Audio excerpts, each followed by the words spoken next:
This KFAN podcast is sponsored by Builders and Remodelers, exclusive Twin Cities provider of Elements Windows. Get the highest quality windows at unmatchable value. Visit buildersandremodelers.com for more details. If you eat too many ultra-processed foods, you could be starving your gut microbes, and they'll get hangry. That's one of many things I learned after working on a new audio course about the gut microbiome. You can learn how to keep your gut happy by listening to Try This from the Washington Post. I'm Christina Quinn. I host Try This. Dig in with me on practical advice for life's common challenges. Follow Try This right now wherever you're listening. Seriously, try it. And boom! Common man, no show pep, no solid plan. Spins a yarn, begins a tale. Yes, a daring approach won't fail. Tune in, it's time for Common Man. Common man, charms the housewives like no one can. What'd you shoot? Where'd we play? Non-stop nonsense on deck today. Tune in, it's time for Common Man. Welcome back to the spotlight, young man. Why should anybody aspire to be a common man, an average man? Do you realize what it means to be average? That means you're the best of the lousiest, and the lousiest of the best. Now, if we demand more and more for producing less and less, while the have-not nations encourage and inspire and indeed require hard work and maximum effort, if we deify the common men while they encourage and reward the uncommon ones, well, the end result of such a lopsided race as that is too obvious to require elaboration. I mean, it's like, hello? Yeah, baby. How do you like me now? How do you like me now? The system is working the way it should work. The 5-iron might as well be a pitchfork. Now what do you think? What do you think of that?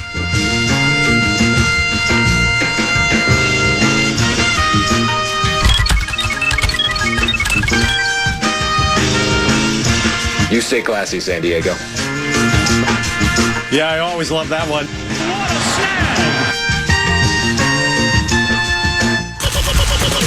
Polad Pocket Protector Power Rankings. Boy, how disappointing is that? What are you doing?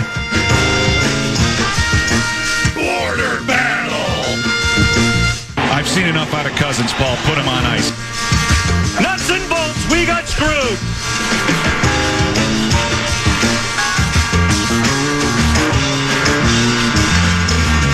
He has no chance. Get back, guys. Here it is. The season's on the line. 2 receivers left and right. McCown takes the snap. He steps up. He's all by himself. Fires into the end zone. Intercepted by Antoine Winfield. 20, 30, and we'll see you tomorrow night. 50, 40, 30. Do you believe in miracles? Yes! Touchdown, Vikings! Let's play.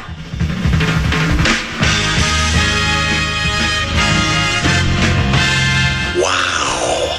What a great knowing what it's been like for Joe Mauer to have bilateral leg weakness, because Common thought he had bilateral leg weakness this weekend. Mind. He's the clown from Brown. He's the 4th in the North. This is the Common Man, Dan Cole. Brown, at the time it was called Brown Institute, then it changed to Brown College. I'm the clown from Brown. And I wished it would have been Brown College rather than Brown Institute when I attended, because first of all, I like to say I got my radio knowledge at Brown College. I got my radio knowledge at Brown College. It sounds great, but it's not true because it wasn't Brown College then. And then Brown Institute sounded like some type of a place where you were psychologically damaged and you went to an institution. So it just Brown College, and it rolls off the tongue better. But I did graduate from a Brown College. I have 4 years of college eligibility remaining and 2 of high school. I graduated from one other school as well. the Skip Barber Racing School. That was I can't remember if it was a 2 or 3 day affair. It was up in, it might have even been longer than that. It might have been a 3 day affair. It was like on a Monday, Tuesday, Wednesday, regardless of what day it was at. And the real reason I went, well, there were a couple of reasons. I wanted to, I've always been an admirer of auto racers. I know a lot of people don't think they're athletes, but you climb behind the wheel of one of those cars that goes over 200 plus miles an hour and riding it for 3, 4, 5 hours in 95 degrees. They don't have air conditioners, by the way. There's no tilt wheel. They don't have a stereo. None of that. This is a race car. I don't know if people are aware of this, but a race driver at Talladega or Donnybrook in the middle of the summer, in one race, they lose hundreds of pounds. Hundreds of pounds in sweat. They're in a racing suit that's fireproof. They're wearing a helmet. Goggles Paisano has done this sorts of things. They've got fireproof gloves on. You're a true athlete if you race a big-time automotive.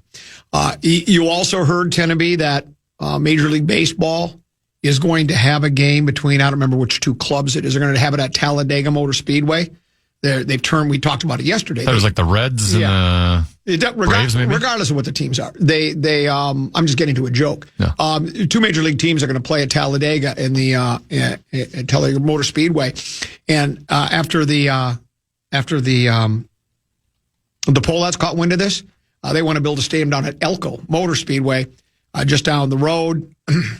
Thank you. Maybe it wasn't worth a rim shot. Maybe it wasn't even worth telling the joke. That was a Maury Amsterdam guy joke. See, when they don't go over well, I throw somebody else under the bus. That was a Maury Amsterdam guy joke. Polettes want to go to Elko. Ever been to Elko? I've raced at Elko before, too. I've been everywhere. I've been everywhere, man. So I've done that before. It's kind of fun.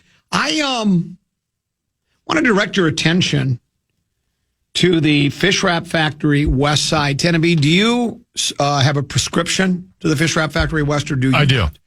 So, and you have yours. I would assume you don't get the actual paper just tossed online on your doorstep anymore, right? That was back in the olden days. Bad news on the doorstep. Na, na, na, na. I just do digital. The day the music died. So there was bad news on the doorstep. Will you open your Fish Wrap Factory West Side and go to the sports section? Okay. Tell me when you're there. At the sports section. Now scroll down to the Phil Miller gamer for the Twins last night. Twins beat Red Sox 5-4 after a thunderstorm delay. Okay. And are you looking at it right now? Yeah. Now, if you just saw just that picture, you would say, well, that's from 1987 when the Twins won the World Series. Or, well, that might have been from 1991, right? Or maybe it was like American League Championship Series. Yeah. Clinched a playoff spot, last game of the season. That game got them to 51 and 55 on the season. You've got to be kidding me. Every fan had left the stadium by that point. There's no way. And they're celebrating like it's 1999. Am I alone in thinking it's one of the most embarrassing photographs in the history of professional sports? What would... You're a terrible team in a terrible city with terrible fans in a terrible stadium, terrible owner. Everything about that organization right now is terrible, and they're celebrating as if they just clinched a playoff spot or won the World Series. Like, well, a week from now it'll be parade time. How are you set? I mean, his jersey's being torn off. Oh, it's being torn off his body. He's being drenched in it's either water or Gatorade. A lot of water. The Twins, Brooks Lee is doused by his teammates after a walk-off single. A walk-off single. Seeing-eye single that probably got between just a dribbler that gets between the first baseman and the second baseman, and they're acting like, and we'll see you tomorrow night. The Twins didn't even celebrate that much when Kirby Puckett in the 11th inning of Game 6 of the 1991 World Series, the game before the greatest Game 7 in the history of World Series history, was won by the Twins and Blackjack Morris. They didn't even celebrate that much. There was still work to be done. We've tied the series at 3 games apiece. It's time to move on. This is, honestly, and this is what sports has come to. Football player, defensive units, after an interception, running down, recovering a fumble, running down to the end zone and preening for the cameras and the fans. That's all good. I'm really not as upset as I make it sound. Well, and I'm also curious, there's a player behind him who has like his right hand around his neck, shoulder area. Yeah. And he appears to be holding like some sort of bag in his hand. I always find it humorous when like they'll I'm guessing it's like a bunch of pieces of gum that come flying out. Okay. And those players don't pick up that gum after they spill it all over the field. No, of course not. They don't. No. Well, like the dugout the dugout looks like the Deuceplex where Deuce was where Deuce went to college. Just at best. I went into the Deuceplex. Did I tell you this when we went for Deuce's graduation? We stopped at his place because we had to pack up and move back to Beverly, right? Baby brother Peter is going to live off campus for the first time. They've got a house with his buddy Shriek and Shriek? Yeah, his name is Shriek. It's Shriek and another. Who's the other kid's name? It doesn't matter. I'll find out again. Pete walks into Deuce's place. It looks like it should be condemned. Okay. He starts taking videos of it because he wants to show his buddies back at college how nice his brother has it in the Deuceplex. I always love that one. I wouldn't let my dog stay in the Deuceplex. That's how bad it was. I mean, they've never cleaned it. The bathroom looked like a bathroom you'd see at a truck stop at an Arkansas gas station, right? Just disgusting. If I lived at that house, I'd just urinate on the side of the house in the middle of the night. I'd hold it till it was late at night, and I'd just urinate outside. That's how bad it is. It was just disgusting. How is this celebration like this? Well, it's because these kids have never grown. These players, they're kids. It's the most important thing to them. We won a game. We're now 51 and 55. It's just. You've got to be kidding me. Am I the only one that finds that just? It is bizarre. I think it's sad, really. But that's the Twins. Did he bat flip after he hit it? I would ask that as well. It's a seeing-eye single. It reminded me when he says a walk-off single sounds like when Barkley was talking about one of the Ball brothers. Are there two guys that... Is it Lorenzo and somebody else? LaMelo? Oh, yeah. Is Lonzo a player or is he the dad? There's a dad. I think Lamar's the dad, maybe. Yeah. And he goes, and Chuck goes, hey, you got a triple single. Shaq lost it. Shaq was almost crying on the set because Chuck said, well, he had a great game. He had a triple single. I always love that. He said he had 2 more points than I did, and I didn't play. And that's what this is, like a walk-off single. Oh, this team sometimes. This place sometimes. There's a... Can you find out how Diego worded that big announcement coming up about the... Because I got a big announcement coming up later in the week. Really? Yeah, it's really, really big. I mean, you thought the McCartney... The greatest concert event in the history of the state of Minnesota. That's what it said, one night. And then they announced it was Paul McCartney. And you thought that was underwhelming. Greatest event in the history of KFAN radio. And then it turned out to be it was the Power Trip returns to Las Vegas. Is that how they said it was the greatest event in the history of KFAN radio or something like that? If you could find that wording, because I want Diego to do one for me, because you think those 2 announcements were underwhelming. Wait till you get a load of mine. I got a big one coming. It really is. It will leave people... they'll be jaw dropped. Their jaws will drop when they hear the announcement I'm going to make later in the week. But right now, let's take a break. We'll do a little of this, a little of that with the emphasis on the lat. And we got Peek at the Purple next. And I've got controversial Vikings news. Trust me, that's next here on the Common Man program on The Fan.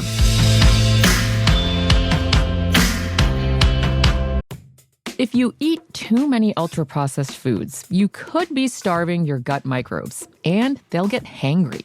That's one of many things I learned after working on a new audio course about the gut microbiome. You can learn how to keep your gut happy by listening to Try This from The Washington Post. I'm Christina Quinn. I host Try This. Dig in with me on practical advice for life's common challenges. Follow Try This right now wherever you're listening. Seriously, try it.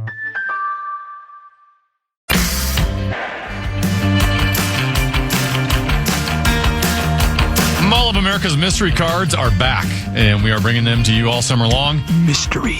Come grab yours at KFAN events throughout the summer and wherever you see our KFAN street team. Then make sure to redeem them at Mall of America for fun prizes and big discounts. See full list of events at KFAN.com keyword calendar. They're called mystery. What were they called? Mall of America's mystery cards. Mystery cards. Back when I was spinning hot stacks of wax from the top of the racks at Cool 108, I used to promote those. And just so people know, one of those mystery cards could be a life-changing experience for you, much like announcing the 4th-round draft pick of the soon-to-be big game world champion Minnesota Vikings. And speaking of the Vikings, it's time now for Peek at the Purple, brought to you by Affordable Electric. Affordable Electric is headed to my house tomorrow. I've got some work that needs to be done. I need a new laundromat or, laundry room light. Mine's just doesn't work anymore. It's like if you turn it on, I'm afraid if you leave it on too long, it'll short out and the house will burn down. So the fine folks at Affordable Electric will be repairing that. Also, I have to have them I got a couple of sockets, in the wall that are wobbly, and it's not just tightening the screws. I found that out. So I got to get those repaired. And, I know I could probably do it myself, said the little red hand, but I have a great working relationship with my friends at Affordable Electric. And I like to, what's the word I'm looking for? I like to, God, what's the word if you're going to, hold on. Thank you.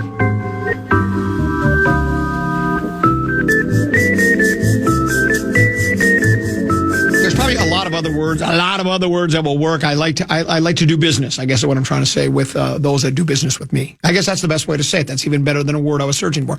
I like doing business with those that do business for me. Plus, I need them to put one of those 240 volt plug-in things for the EV. I've gone electric.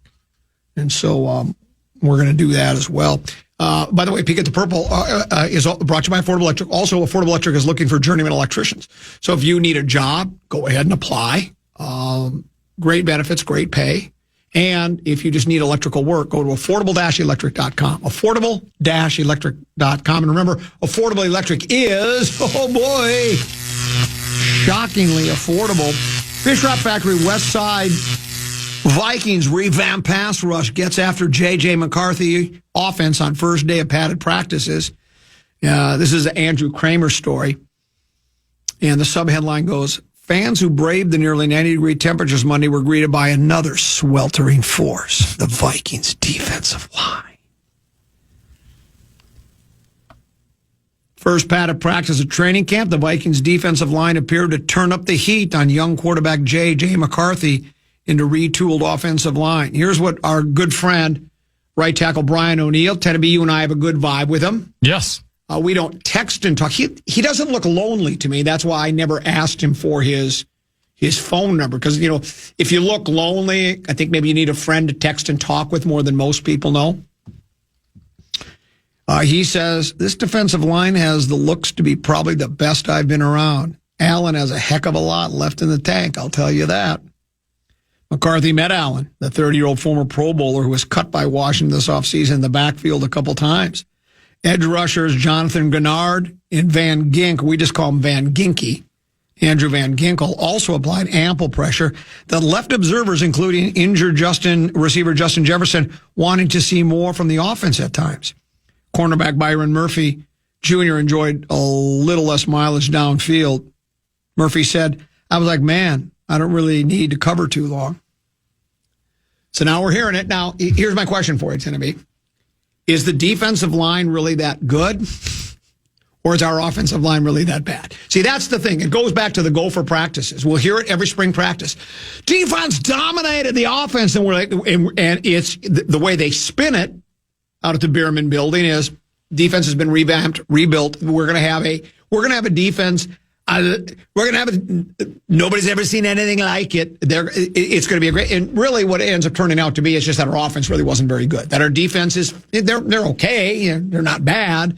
But then when they get out against real Big Ten competition, all of a sudden the teams they just throw the ball gently down the field. And then it's like, roll the boat, Sky Yuma, go Gophers. And it's just not the way we expected. So And in this case, I do think the defensive line is probably pretty good, but it still leaves me with a little bit of trepidation. I was going to say, could it be neither? Well, that could be it too. Because, Christian Darrisaw is not practicing. He's your best offensive lineman. I think Fries is he still not that's a full true. participant as well? Yeah, I think you might be right there, and too. Donovan Jackson's a rookie, so I would expect some rookie mistakes. So is it possible? Brilliant. You can't blame the offensive line, but then also maybe the defensive line's not as good as it looked yesterday because of who they were going up against. They're going up against some second-teamers. Have we wet blanketed it enough today? So I wet blanket the Twins for celebrating. I'm getting a lot of response. Only we would tackle a topic like this. And no one would see. It's like no one would notice those kinds of things unless you employ the esoteric approach. So I'm getting a lot. And I will say with the Twins thing, I know you are criticizing the Twins doing it. They ain't the only. Every Major League Baseball team does this. So it's not just a Twins thing. They all do it. It's they live in a different world than we do. I mean, if you would have saw my last report card, that's worth that kind of a celebration. But you and I just went, hey, great, sounds good. We just went on with our life. I mean, we've had as an extraordinary 1-year run as we've ever had at this radio station. If we were to graduate from iHeartRadio Minneapolis, you and I would be summa cum laude with distinction. But did we celebrate it and jump up and down and you spray me with, well, you don't drink, so you would have sprayed me with champagne, nor do I. We just you went, okay, it's great. We did a really nice job. It's what we're supposed to do. That's what we're paid to do. And when we do well, we are given a little something extra for the effort. A little walking around money, as Matt Burke would say. You don't celebrate it as 51 and 55. Trading teams that are doing a fire sale and you're jumping up and down. It's just so sad. But anyway, we'll see what the Vikings are able to do. Beeflo's defense is going to be aggressive without being reckless. Quarterback whisperer will be in the ear of J.J. McCarthy all season long. And Tennessee, it's only the beginning. I can't wait for the first game of the season when we play only the beginning. We have all the highlights. Dun, dun, dun, dun, dun, dun, dun, dun, dun, dun, dun. I can't wait. Silence. I can't wait to be out there tomorrow to see that defense with my very own eyes. Will it be padded practice again? Are we going to get to see a little padded? It's going to be so much. I haven't even looked at the weather forecast. Is it going to be dry? It's going to be beautiful. It looks like we're going to be high and dry and cool as a cucumber, so it'll all be good. So yes, we'll see if what they did on the field yesterday will translate against a real team come Chicago, September, whatever it is. Game 1, that's at Soldier, I believe, right? We're on the road for the Monday night opener on a Monday. Regardless of what night they play. Monday night, if you're looking for Common Man, whether it's in Chicago, New York, or Los Angeles, I'll be on the high road. But it should be... the Vikings do need to feast early. I know it might be a lot without where you can have J.J. McCarthy, who's kind of a pseudo... rookie quarterback. I know he's not a rookie, but Jordan Addison might be out the first 3 games. Yes. Who knows? Justin Jefferson might have the injury linger. But they need to take advantage of that first 5-game schedule, even though that might be hard given what I just said. I think we got to get out of the gate. We got to get out of the gate fast. That's I think maybe the easiest part of the schedule. I shouldn't say easiest, least difficult part of the schedule. Least difficult part of the schedule. Let's do this. Let's take a break. We'll come back. Peek at the Purple, brought to you by Affordable Electric. If you're looking for work or need electrical work at your home or office, affordable-electric.com. They're shockingly affordable. A little discount next on the program by the man.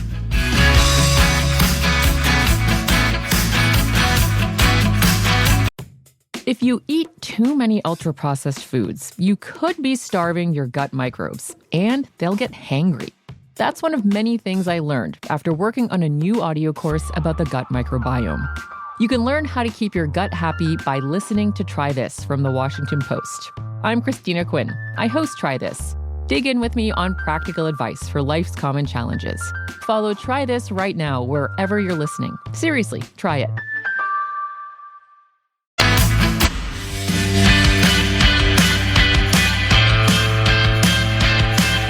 Get ready, Minnesota. Comedian Jordan Klepper is bringing the laughs to the Fillmore on December 14th with the Suffering Fools Tour. One night only. Get this. High energy, big laughs, no filter. Oh, you got that? That's a trio. Yeah, that's a trifecta, man. Tickets are available now for the added matinee show. Oh! Get all the details now at KFAN.com keyword calendar. He must be funny, or is it she?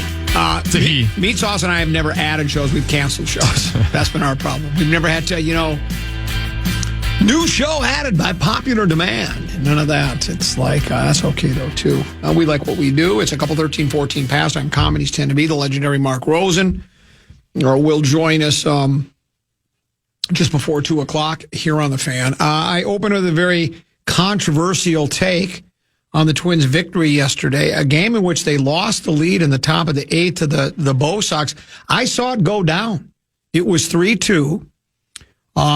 If Duran is trying to get traded, you can't give up go ahead runs in the last inning.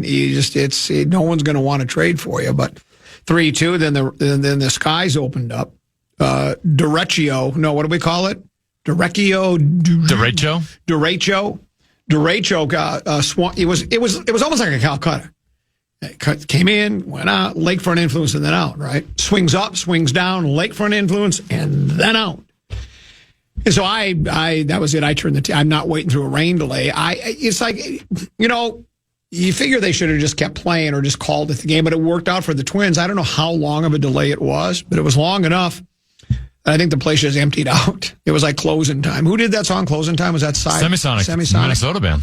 They just did it was Closing Time. It was it. It was over. And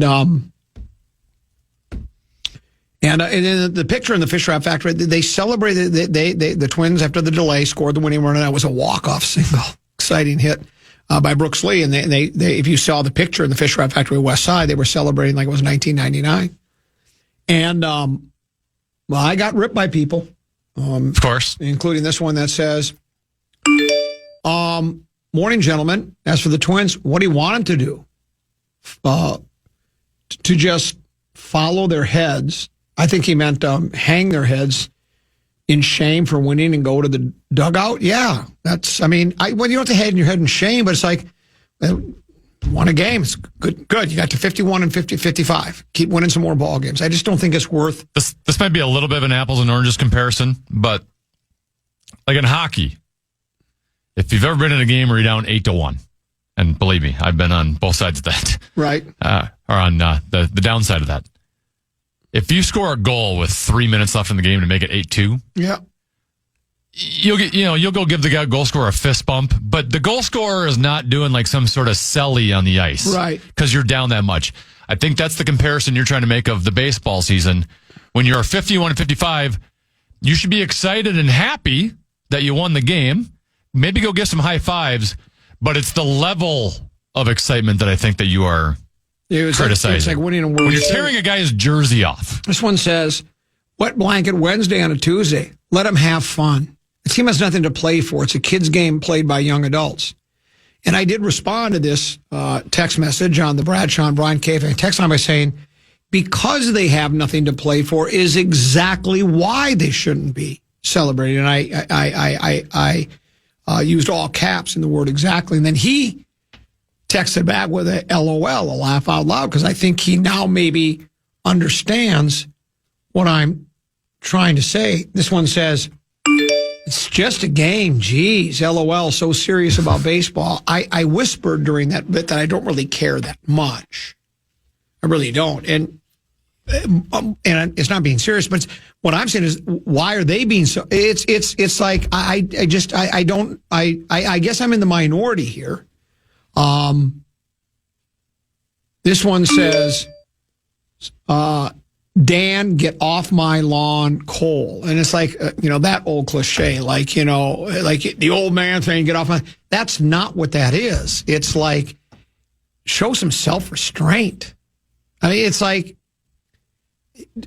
how do people not understand what I'm saying? It'd be like fist pumping a 30-foot putt for a 10. Yes. It's why would anybody do that? Yeah. There were some people that did agree. This one says, you could not and he has NOT capitalized, be more correct, common, embarrassing. So at least there are some people that are siding with me. This one says, couldn't agree more. Celebrating my pro athletes has gotten embarrassing. It is the level to which they celebrate. If you win the whole thing, I get that. You know, it's this, you win the Stanley Cup, the gloves come off, the sticks go in the air, you're celebrating, you're holding the cup over your head, and yeah, you've won the whole thing. You win the big game. You take the trophy, the Lombardo, and you throw it from one boat to the other. And hope it doesn't land in Hudson Bay.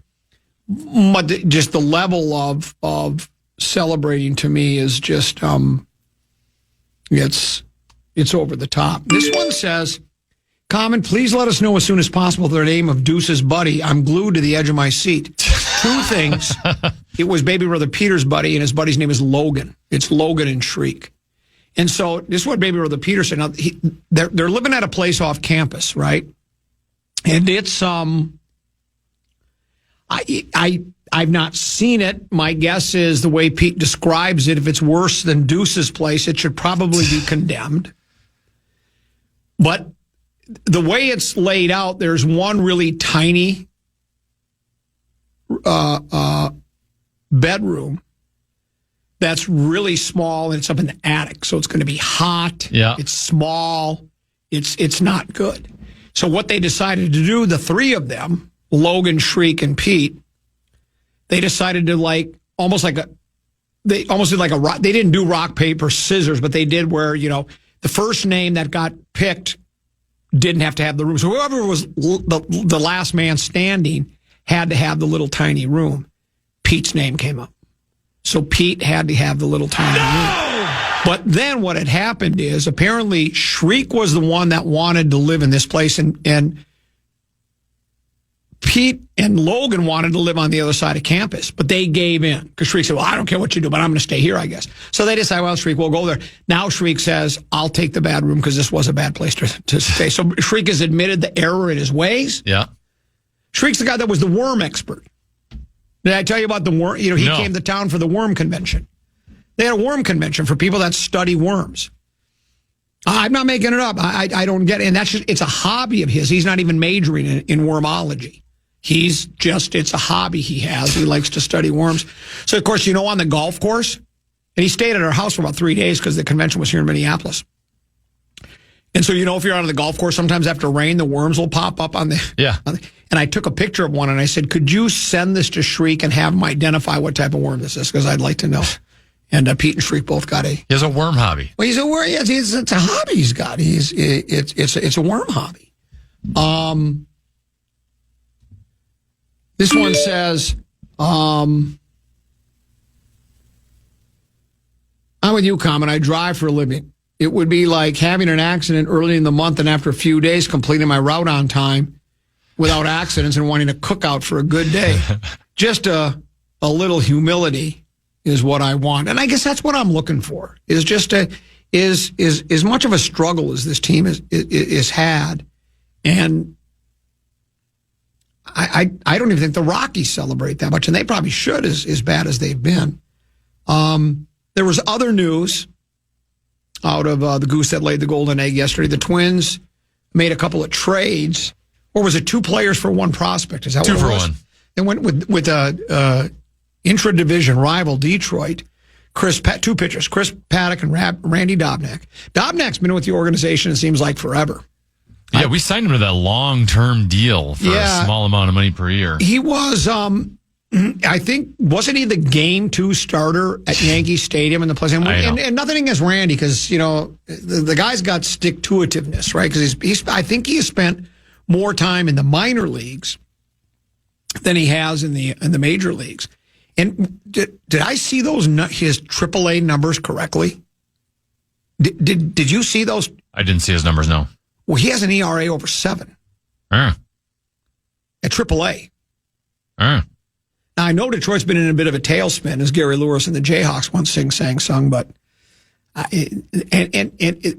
Dobnak and then Paddock, I mean, he's had a couple of moments for us, but he really hasn't. And, I know he had not 1 but 2 Tommy John surgeries, but In this case, when you talk about trade deadline, that was strictly for financial purposes, right? I think they owed Paddock. They're going to save, what was the number I saw? $3.5 million this year. $3.5 million on both those trades, right? On both those players. And it's like a third of their salary prorated. Yeah, and I know it's walking around money, and baseball's a big business, but Paddock really wasn't helping the team very much, and Dobnak certainly wasn't. So if you were able to unload them and they got a catching prospect from Detroit, I think a 19-year-old kid he's the 19th rated prospect in the Detroit organization. So not the 19th rated prospect in all of baseball, just with one organization. So it's a chip and a chair and a chance with that kid.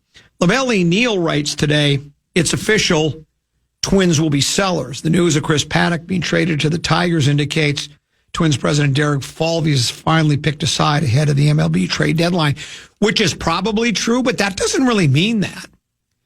Just because I think getting rid of Paddock and Dobnak, I applaud that. There's no reason to keep either one of those guys around right now. They're not going to help you now or in the future. It doesn't appear. I mean, if Dobnak all of a sudden turns into the next Tom Seaver, well, more power to him, and we all missed it because I don't think there's anybody who thinks that. He's done nothing to give us an indication that that's going to happen. Dobnak's in there literally as a salary dump. Yes. There's no... Exactly. He will never play a day for the Detroit Tigers. And the same thing with Paddock. It might not be... It's a salary dump. And he'll contribute at least. He'll contribute, but it's not like you're going, well, how do you get rid of... It's not like he's Joe Ryan-like, right?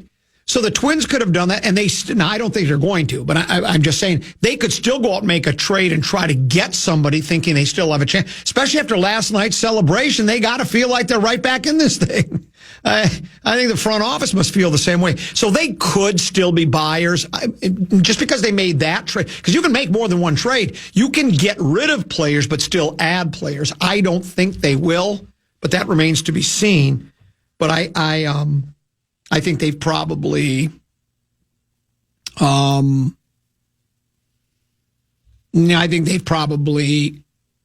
decided that it's really not going to do them any good.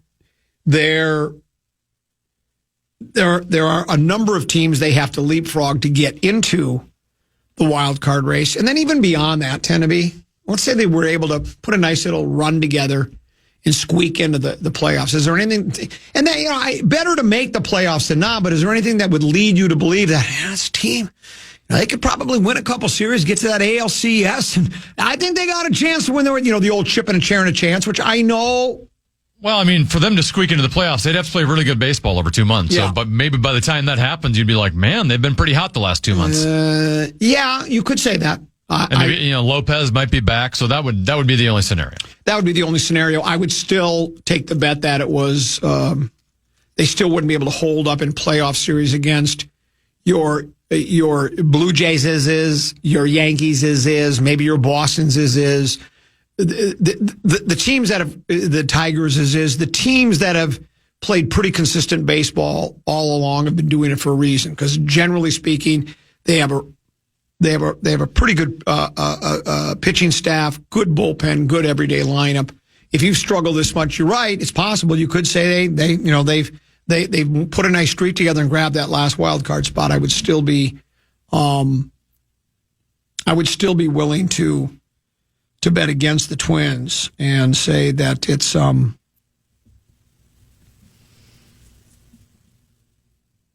going to make, it's not going to make his hill of beans.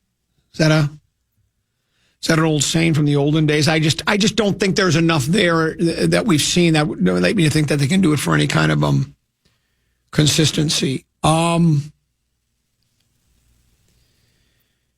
was another. I wanted to. It was PA related. This one says, "Hey, Common, I was listening to PA this morning, who everyone thinks is God's gift to commentary for the Minnesota Vikings. He is God's gift. He's a national treasure, for crying out loud. I don't think we think he's God's gift. I just think he's plugged into him. But he's got the ear of everybody at Winter Park. He texts and talks with the people at Winter Park more than most people know. He said he said something I thought was a pretty stupid statement, and I'll see what you think. He said that he would like to see J.J. McCarthy run for at least 3 first downs per game. I don't know why anyone, and probably even his coach, wants to see him do that, especially missed his entire rookie season because of a knee injury. Now, I didn't hear PA say it, so I don't know if that's exactly. I did hear him say it. Is that what he? Yeah. Yeah. I think what PA maybe is trying to get to is we haven't had a lot of mobility in the quarterback position forever, right? I mean, when was the last time did we have McNabb for a while, but now he wasn't really that mobile, was he? Perhaps at that age. We've never, other than Fran Tarkenton, who could scramble. He was the guy that invented scrambling, in buying time and avoiding a pass rush. But we've never really had a running type quarterback, someone that you got to watch out for this guy, man. Lamar Jackson gets out in the flat, you're in big trouble. Same thing, even Pat Mahomes can run a little bit, right? And you got Josh Allen's dangerous. There are quarterbacks that you do fear. We had Kirk Cousins for how many years did he start for us? 4, 5, 6 years? And, I mean, he had no mobility whatsoever. So maybe what PA said is just nice to have. And I don't know how mobile McCarthy is. I watched a couple of Michigan games. I don't remember him running, but he's young. He seems like he's athletic. It's nice to have a quarterback that if he drops back to pass, maybe the protection's not what you'd like on that pass play, or the coverage in the secondary is really good that a guy can take off and run and get you first down. I don't know if every game I want to see him. I would prefer he never has to run for a first down, to be honest. But yeah, you do want some mobility in your quarterback. And remind me if I'm missing, because Darnold wasn't real mobile either, was he? Or he was a little more mobile than Cousins.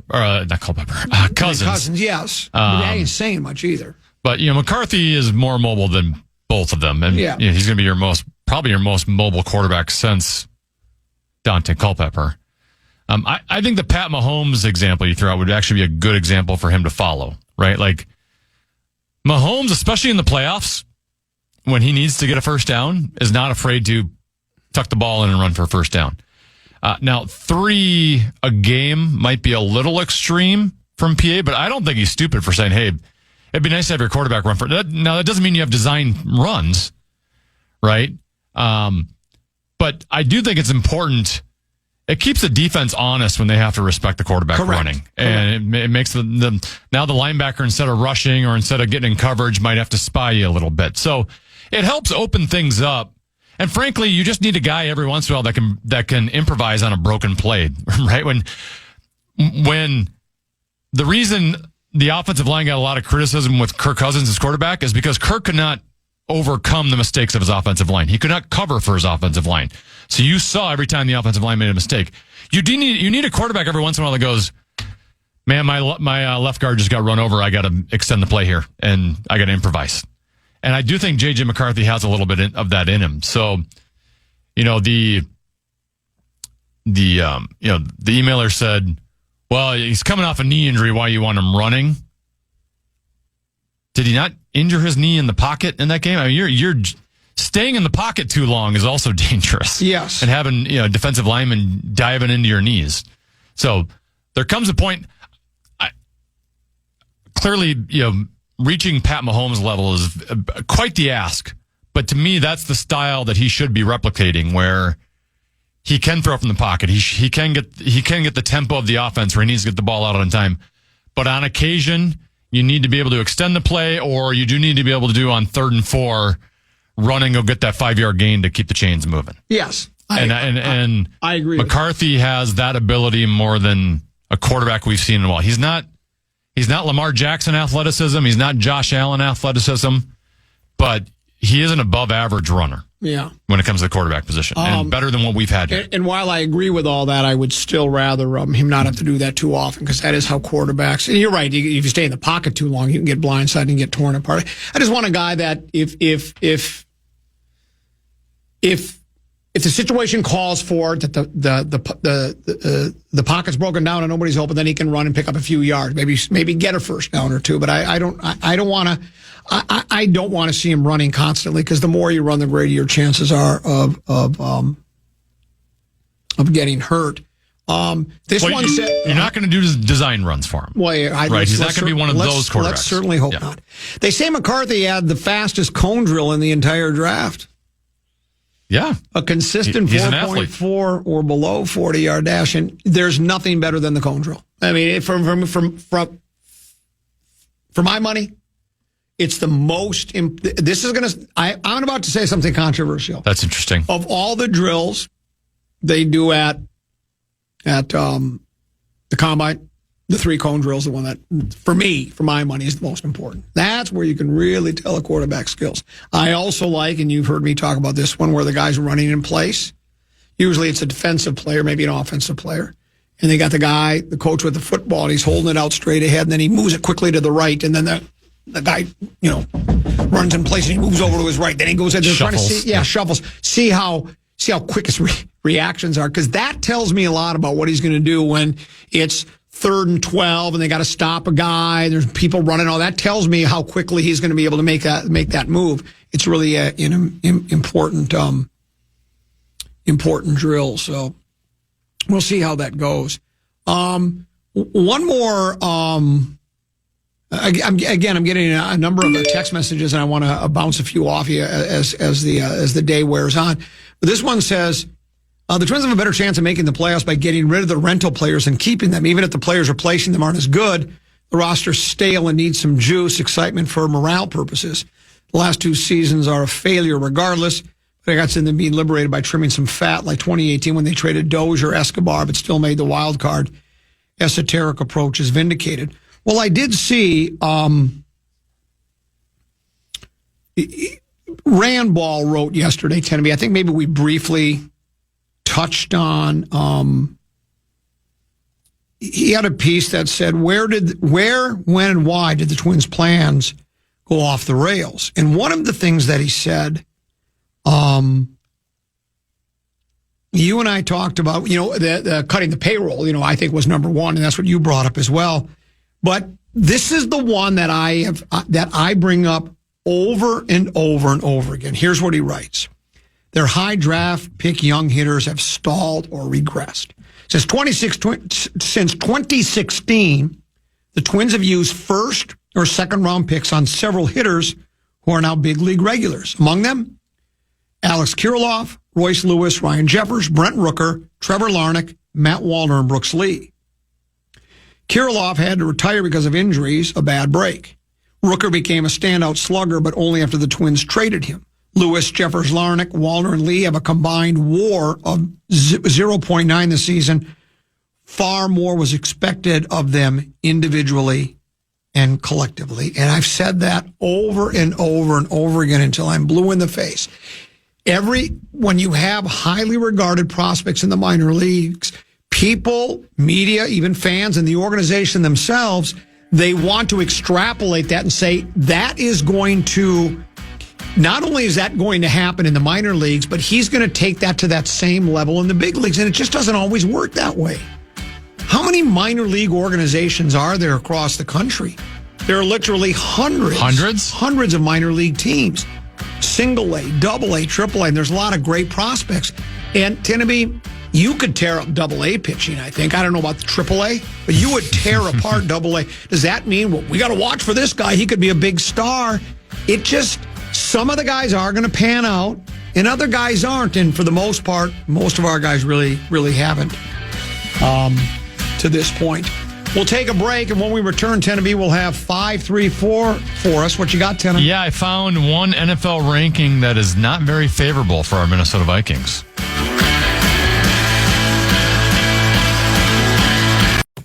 If you eat too many ultra-processed foods, you could be starving your gut microbes, and they'll get hangry. That's one of many things I learned after working on a new audio course about the gut microbiome. You can learn how to keep your gut happy by listening to Try This from The Washington Post. I'm Christina Quinn. I host Try This. Dig in with me on practical advice for life's common challenges. Follow Try This right now wherever you're listening. Seriously, try it.